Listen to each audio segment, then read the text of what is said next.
열정이 다르다인데 나한테는 마음으로 소통하기 이랬습니다. 그래서 열정으로 마음으로 소통해서 열정으로 답을 하는 걸로 제목을 하도록 하겠습니다. 지금 현재요 청목 태권도 관장님이십니다. 청목 태권도 이 근처에는 도장 차에서 하시기 바랍니다.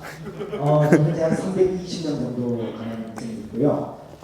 재개발 단지에서 도장을 해서 굉장히 좀 그때도 잘 됐습니다. 재개발되는 상태에서 굉장히 잘해서 재개발되는 바람에 이전했습니다. 근데 문제는 뭐였냐면 부모님이 간 이식 수술을 하셔서 그 모든 이 금액을 거의 많이 다 거의 수술비로 부모님 수술비로 다 이렇게 해서 그때가 가장 힘든 시기였다고 그러더라고요. 그래서 또 박사님 만나서 지금 여기까지 올라왔습니다. 우리 정훈균 그냥 수고하셨습니다.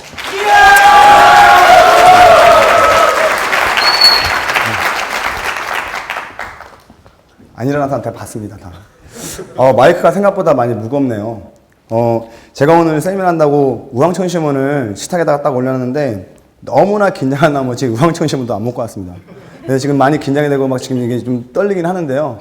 예, 좀 이해 좀 해주십시오. 이게 수전증이 있는 게 아닙니다. 이게 떨리고 있는 겁니다. 자, 인사드리고 시작하겠습니다. 안녕하십니까. 일반 반장 조홍규입니다. 네, 감사합니다. 이반은 역시 박수를 안 치는군요. 네, 적개심으로 보지 마시고요. 그냥 한 사람이 와서 그냥 재밌는 이야기 한다고 들어주셨으면 좋겠습니다. 제가 오늘 저 어떻습니까? 괜찮습니까? 멋있습니까? 네, 결혼 두 번 할 수는 없습니다. 네, 제가 오늘 여기 나온다고 저희 집사람이 한 불 새 걸로 뽑아준 겁니다. 네, 새 겁니다. 오늘 처음 입은 거. 네. 근데 분명히 저희 집사람 돈이 없는데 이 돈을 어디서 났을까? 그게 갑자기 궁금해지더라고요. 예, 비상금이 있다는 얘기죠. 그래서 한번 좀 탈탈 털어보려고 하는데 안 나오더라고요. 자, 제가 아침에 일어났습니다. 세미나 준비하면서 야, 이제 드디어 세미나구나. 그래, 오늘 열심히 하고 딱 털자 생각하고 딱 일어나서 막 세수했습니다. 세수하고 하는데 그 전에 제가 이거 입고 오기 전에 입고 있던 옷, 그 옷은 어떤 옷이었을까요? 혼옷. 예, 무릎하게 나온 추리닝과 목이 좀 처진 티셔츠와 그리고 어저께 라면 먹다 좀 튄 그 국물까지 묻은 그 티셔츠를 입고 있었습니다. 근데 아침에 이제 씻고 깨끗이 씻고 치카치카하고 머리도 하고 이제 그 옷을 이제 벗었겠죠. 예, 벗고 오늘 이렇게 새 옷을 입고 왔는데 정말 멋있죠? 멋 없나요? 네. 제가 감사합니다. 네, 제가 저는 그렇게 생각합니다. 사람이 새 옷을 입으려면은 먼저 무엇을 해야 됩니까? 입고 있던 혼옷을 먼저 벗어야 되지 않습니까? 그렇죠? 예. 혼옷 위에다가 새 옷을 입으면 그게 더 이상합니다. 내가 새 옷을 입고 싶으면 먼저 혼옷을 먼저 벗고 그리고는 새 옷을 입어야 된다고 생각합니다. 그래야 저처럼 이렇게 또 멋있게 바뀔 수 있다는 거죠. 네. 자, 그런데 솔직히 말씀드리면 그 양복은 제 스타일은 아닙니다. 저희 집사람이 자기 스타일로 맞춘 것 같아요. 그래서 입고 갈까 말까 하는데 저가 입나 안 입나 저희 집사람이 옆에서 지켜보고 있더라고요. 그래서 어쩔 수 없이 입고 왔습니다. 왜냐하면 그래야 제 인생이 편하니까요. 다 아시죠? 네. 자, 여기 계신 분도 마찬가지인데요. 오늘 저의 그 이야기가 어떤 분에게는 맞는 스타일일 수도 있고 또 어떤 분에게는 맞지 않는 스타일일 수도 있습니다. 하지만 오늘 중요한 거는 저의 이야기가 스타일에 맞는 것은 아닙니다. 스타일에 맞춰서 하는 것은 아니고요. 여기 계신 분들이 내 이야기라는 옷을 한번 맞춰서 한번 입어봤으면 좋겠고요. 판단이나 뭐 좋은 게 있나 없나 사실 저 프로그램은 없습니다. 네, 프로그램 기대하셨다면은 지금 좀 주무셔도 됐습니다. 저는 이제 저희 이야기를 한번 하는 거니까 그런 편견을 스타일을 한번 편견을 버려보시고 한번 그냥 편안하게 들으셨으면 좋겠습니다. 그러면 세미나를 시작하도록 하겠습니다. 제가 사실 준비한 게 많지 않아가지고 처음에 좀 이렇게 좀 떠들어야 됩니다. 시간을 좀 이렇게 빼야 되니까. 제가 시작하기 전에 한번 제가 있었던 이야기 한번 잠깐 하겠습니다. 며칠 전에 있었던 겁니다. 실제로 제가 이제 그 운동을 막 가르치는데 한 어머니가 한 1학년 여자애를 이제 손에 잡고 체육관에 방문하셨습니다. 입관 상담하러 오셨습니다.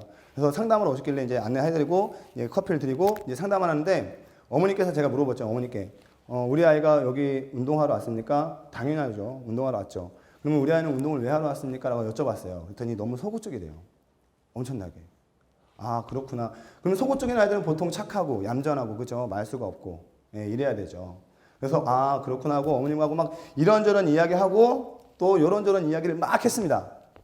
막 하고 정말 잘 가고 있었어요. 이거만 상담도 잘 가고 있고 어머니가 이제 볼펜을 만지작만지작 하고 있었죠. 왜? 쓰려고 이제. 그런데 뭔가 한 5분 정도, 5분 10분 가까이 되다 보니까는 뭔가 싸한 겁니다.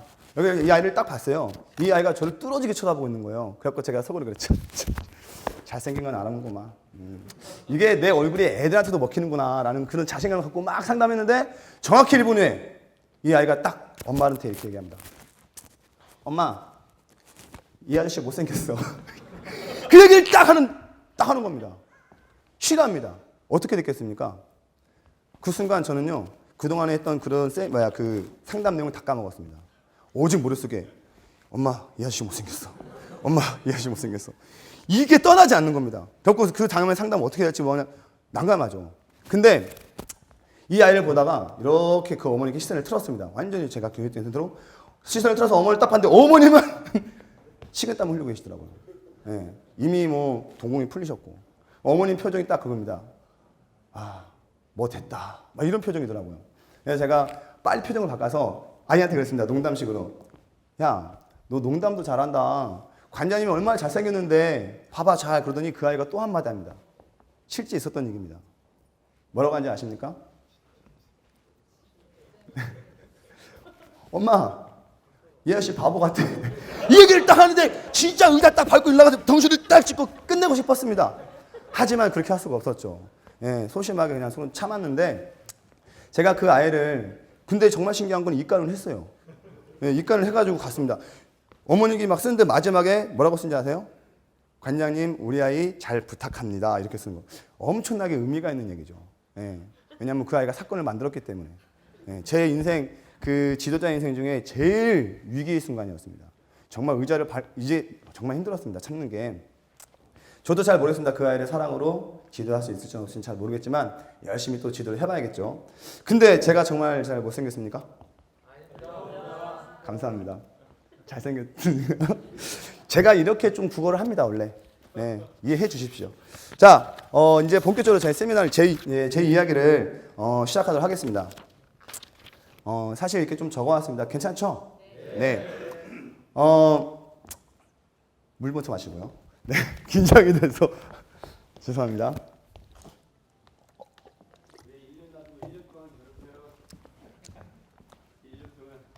고기 다물라.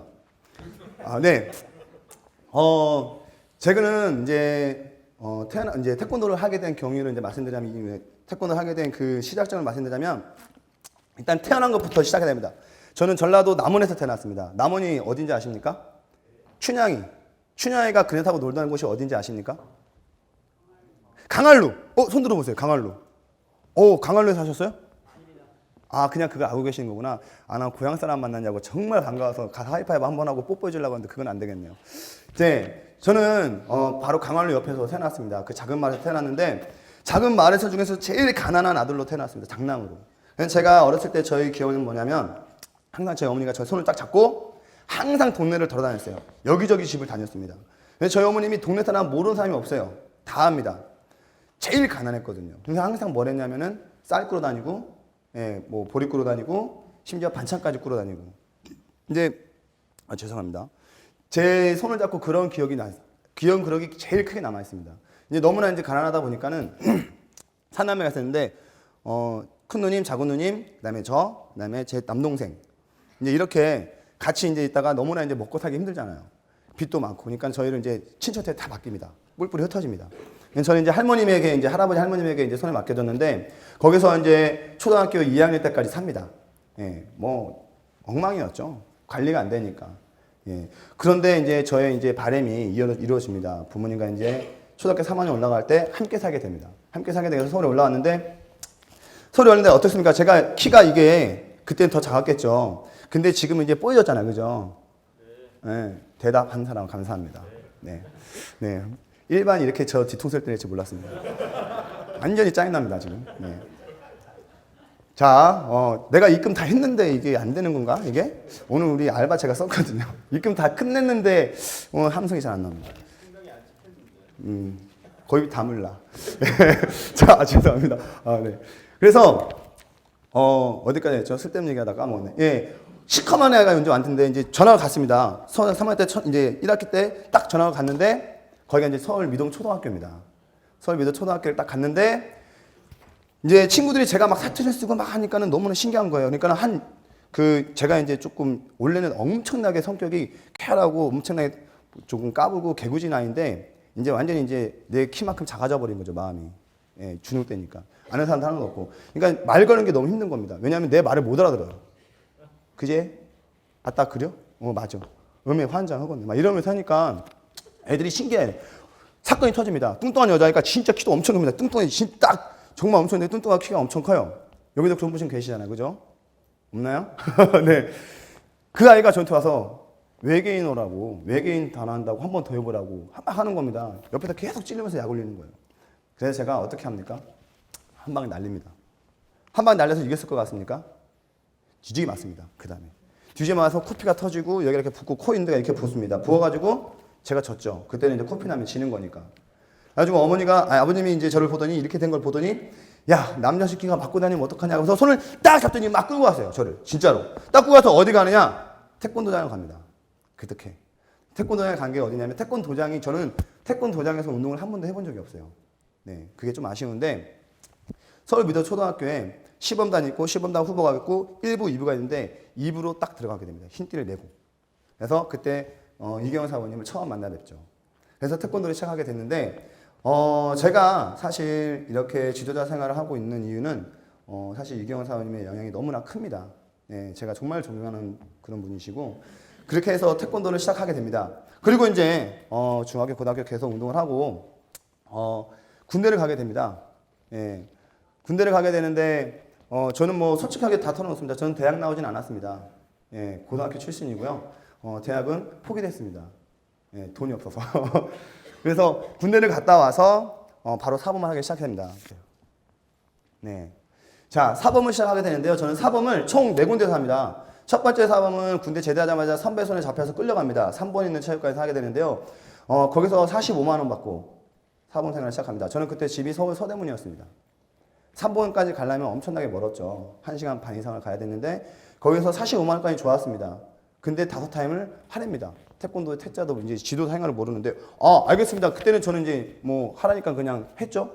막 하는데 어떻게 가르쳐야 되는지 모르겠는 거예요. 예. 그래서 그냥 막 가르쳤어요. 아무거나. 근데 애들이 잘 따라주네. 그래서 저는 잘하는 줄 알고 계속 했습니다. 근데 문제는 뭐냐면 밥을 안 줘요. 그리고 제가 배고프다고 했어요. 배고프다. 그러니까 이 관장님, 이 선배가 그래 그러니 나가더니 1층에 슈퍼에서 이만한 박스를 들고 딱 오더니 먹어 하더니 사발면을 한 박스 사가지고 먹으라는 겁니다. 그래서 저는 그거를 하루에 마지막 그 타임이 시작되기 전에 30분의 시간 동안에 2개를 먹었습니다. 왜? 복수하려고 소심하게 빨리 달게 한 다음에 또 사게 하려고 완전히 저도 소심하거든요. 그래가지고 그거를 딱 했어요. 그런데 선배들이 그런 겁니다. 나오라고. 거기는 아니다. 사실 차비가 한 20만 원 가까이 들었습니다. 그럼 월급이 없는 거죠. 예, 너도 먹고 살아야 되는데. 예, 다행히 그때 여자친구가 없어가지고 다행이었는데 있었으면 완전히 그냥 이단 엽차에 그냥 끝냈죠. 그래가지고 나왔습니다. 8개월 동안 하고 나와요. 그 다음에 또 찾아간 곳이 또 선배 체육관에 또 끌려갔습니다. 만리동에 가서 했는데 거기는 이제 60만 원. 저녁밥도 줍니다. 와 좋았어. 그래서 저녁밥 먹고 힘내야지 막 열심히 합니다. 근데 잘렸습니다. 딱 3개월 만에 잘렸습니다. 예, 왜냐면 어떻게 가르치는지 모르니까는 제가 이제 선생을 했으니까 선생을 했던 것처럼 막 그냥 무조건 빡세게 이런 단어 써도 되나요? 예, 비속어. 아주 힘들게 막 엄청나게 힘들게 막 운동을 계속 시킵니다. 막 발차기 막 하나 겨루기 발차기 계속 차거든요. 계속 차는 겁니다. 막 10분 동안 막 스피드 발차기 차고 하니까 애들이 막 점점 떨어집니다. 쫙쫙쫙쫙 떨어지니까 저를 딱 부르더니 선배가 훈계야. 너는 사범하지 말고 다른 거 해. 그래서 저를 잘랐습니다. 3개월 만에 잘렸습니다. 내가 나온 게 아니에요. 잘렸습니다. 잘려가지고 나와서 저는 진짜 고민하게 됩니다. 이제 어떻게 뭘 고민합니까? 이 정도 됐으면 나한테 선배가 하지 말랍니다. 그럼 뭘 고민하게 됩니까 보통? 내가 이거 그냥 그만해야 되나? 별 생각도 다 했습니다. 그래 갈 땐 가더라도 그냥 갈 수는 없지. 내가 유리창 하나는 정도는 깨고 가야겠다. 이런 생각도 좀 들었습니다. 왜냐하면 제가 소심하거든요. 예, 하나에 잘 삐져요. 그래가지고 정말 고민하다가 좋았어. 딱 한 군데만 더 해보자라고 생각 마음 먹고 찾아간 곳이 강동구에 있는 체육관입니다. 거기서 기가 막힌 지도 방법을 알게 되죠. 예, 거기 저는 이제 이상하게 꼭 혼자 하게 됐습니다. 거기도 사부님이 계셨는데 그 사부님이 2달 만에 갔어요. 예, 어디 갔는지 솔직히 모르겠어요. 아직도 모르겠어요. 그 사람이 살아있는지는. 갔어요. 그냥 어느 날 없어졌어요. 그러니까 저는 제가 한 대 맞은 거죠. 아, 내가 온 다음에 이 사람이 그만두는 거였구나라는 것을 그때 알았죠. 근데 다행히도 그 사람에게 좋은 것을 전수받았습니다. 엄청난 방법. 진짜 지도하는 엄청난 방법. 이렇게 해보십시오. 지도하기 전에 말도 필요 없습니다. 일단 회초리 이 몽둥이 하나 딱 들고 계십시오. 끝납니다. 예, 게임 끝입니다. 바른 자세 해! 막, 야, 바르게 앉아! 똑바로 앉아! 할 필요 없습니다. 막, 야, 너희도 바르게 앉아. 막, 너 빠졌더니 허리가 이제 굽어져. 어떡하니? 그 허리 굽어지면 네가 아프지, 내가 아프지. 막 이렇게 교육할 필요가 없어요. 앉아. 옳지, 잘한다. 앉아. 그냥 이거면 됩니다. 예, 체벌하는 방법을 배웠죠. 그러니까 이거를 가르치다 보니까 너무나 좋은 거예요. 애들이, 야, 지파. 딱 들고 있으면 애들이 그냥 따다다다닥 군대였습니다. 정말 그랬겠습니다. 너 일로 와. 잘 안 된다. 막 때리고, 발차기 안 되면 때리고, 이거 지각하면 때리고. 때리다 보니까 이게 수련생이 어떻게 됩니까, 점점? 작아져야 정상이 됩니까? 그렇죠? 인후무것이 올라갑니다. 네, 인원수가. 140명이었는데 150명, 160명, 200명까지 올렸습니다. 맞아, 이거야. 돌아다니면서 얘기합니다. 야, 때려! 때리는 게 최고야. 막 친구들한테 얘기하고, 야, 다 필요 없어. 몽둥이만 있으면 돼. 몽둥이로 가르쳐. 막 이 얘기를 계속 제가 합니다. 돌아다니면서. 사람들은 가끔 그럽니다. 그러다 너 큰일 나. 때리는 거 아니야. 그렇지 저는 그 얘기가 들지 않았습니다. 왜냐하면 이미 결과적으로 어떻게 됐습니까? 인원수도 늘어나고, 네, 월급도 올라가고, 그러니까는 이게 맞는 줄 알았습니다. 예. 그래서 제가 막 때려가지고 손바닥 찢어진 친구도 있습니다. 예, 쌍절곤인데요. 나무로 된 쌍절곤인데 이렇게 돼 있습니다. 이렇게 돼 있는 걸 이렇게 잡고 의자에 올라갑니다. 진짜입니다. 의자에 올라가서 의자를 앞에다 놔두고 의자에 올라간다. 손바닥에 밑에 있잖아요. 딱 이렇게 때립니다. 이렇게 때렸습니다. 미친놈이죠. 예. 그때는 이게 맞는 줄 알았습니다. 근데 손바닥도 찢었는데 한 가지 문제가 뭐냐면 이 아이가 무서우니까는 피하다가 이렇게 피했는데 손가락이 이렇게 여기에 딱 손가락 하나가 맞은 겁니다. 어떻게 됐겠습니까? 부러졌습니다. 새끼손가락. 할머니가 사진 다 찍고 부은 거 뭐 한 거 다 찍고 소송 걸겠다가 찾아오셨어요. 체육관으로. 제가 그랬습니다. 할머님께 당당하게 소송하십시오. 이 아이가 손가락 부러진 거는 잘 붙지만 이 아이의 버릇없는 행동은 누가 고쳐줍니까? 누가 고쳐줄까요? 할머님 고칠 수 있나요? 막 당당하게 얘기를 했어요. 왜냐하면 저는 그게 맞다고 생각했거든요. 생각이 딱 박혀 있었기 때문에 이미. 예, 그게 맞다고. 그런데 그지 같은 사범 때문에 관장님이 개고생했죠. 예, 엄청나게 막 해가지고 합의를 받습니다. 그래서 저는 반성하지 못했어요. 반성하지 못하고 이제 막 계속 똑같이 합니다. 똑같이 때리고 막 더 심하게 하고 하다 보니까는 어느 날 그 사건이 크게 하나 터집니다. 초등학교 6학년짜리 남자아이가 이은혁이라는 친구가 있습니다. 아직도 까먹지 못해요. 그 친구한테 너무나 미안해가지고. 그 친구가 태권도를 가기 싫다고 초등학교 6학년짜리가 집을 나갑니다. 가출해버려요. 왜냐하면 체육관을 가자니 가기 싫고 안 가자니 사부님이 저 또래 같은 놈이 와가지고 날 잡아가서 또 끌고 가서 뒤지게 팰 것 같고 그러니까 어떻게 방법은 딱 하나입니다. 나의 강력한 모습을 보여줘야겠다. 그래서 집을 나가버립니다. 네. 물론 천호동에서 잡았어요. 찾았습니다. 천호동 천호역에서 11시 반에 찾았어요. 밤 11시 반에. 네. 그게 못 찾았으면 전 뒤졌습니다. 지금 이 자리에 있었을까요? 없었겠죠. 그래서 찾아가지고 그때 큰 충격을 받습니다. 내가 맞다고 생각했던 거, 내 신념이 다 무너져 버렸어요. 이건 아니구나 라는 생각이 들더라고요. 그래서 회초리를 내려놔야겠다라는 생각이 그때 하게 됩니다. 그리고 또 어떤 생각을 하냐면 그럼 이거 말고 다른 방법이 뭐가 있을까 막 찾기 시작합니다. 제가 회초리는 들었지만 나름 열심히 했거든요. 방법을 모르겠는 거예요. 어떻게 해야 되지? 이거를 어떻게 해야 되는 게 맞을까 해서 그 강동구 체육관에서 이제 배울 수가 없으니까 나이가 많은 관장님이니까 배울 수가 없으니까는 그 관장님 항상 이럽니다. 표정도 딱 그래요. 항상 눈썹이 이렇게 올라갑니다. 그냥 해. 하던 대로 해. 괜찮아. 때리지만 안 봐. 때리지만 안 봐. 장사분 다 좋은데 때려. 이러니까 항상 이겁니다. 뭘 배우고 있습니까? 그래서 제가 5년 동안 했던 체육관을 그만둡니다. 배우기 위해서 찾아갑니다. 어딜 찾아가냐면 인성교육 하는 곳으로 찾아갑니다. 사실 저는 그때 인성교육이라는 게 태권도에 있는지도 몰랐습니다. 예, 솔직히 말씀드리면. 그래서 딱 갔는데 이 관장님이 저한테 뭘 할 줄 알아? 그래서 때릴 줄 압니다. 이거 할 수 없지 않습니까?